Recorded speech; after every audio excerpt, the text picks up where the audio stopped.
فرض فرض پہلے پڑھیں گے یا سنت پہلے پڑھیں گے؟ سنت میں کیا پڑھنا ہوتا ہے؟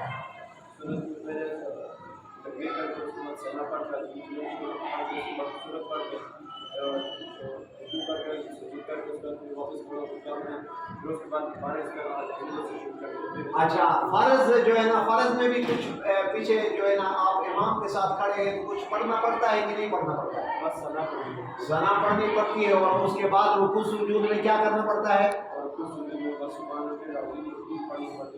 رکوع کس طرح کرتے ہیں ذرا رکوع بتا دو. اپنے ہاتھوں کو یوں جالا بنا دو، یوں. ہاں کیا پڑھیں گے یہاں؟ ان کی آواز سے پڑھو. سبحان ربی العظیم. سبحان ربی العظیم. ہاں پڑھتے جاؤ. سبحان ربی العظیم. سبحان ربی العظیم. سبحان ربی العظیم. سبحان ربی العظیم. یہ کتنی مرتبہ پڑھنا پڑتا ہے؟ یہ 3 مرتبہ پڑھ سکتے ہیں، 5 مرتبہ. 3 سے لے کر 7 مرتبہ، کم از کم ویسا 3 مرتبہ اور 7 مرتبہ تک جانا چاہیے. سبحان ربی العظیم. سبحان ربی العظیم. یہ کتنی مرتبہ پڑھنا پڑتا ہے؟ یہ 3 مرتبہ پڑھ سکتے ہیں، 5 مرتبہ. 3 سے لے کر 7 مرتبہ، کم از کم ویسا 3 مرتبہ اور 7 مرتبہ تک جانا چاہیے.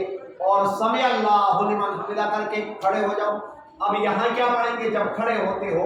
ربنا لک الحمد کے بعد ہے حمدن کثیرا طیبا مبارکا فی.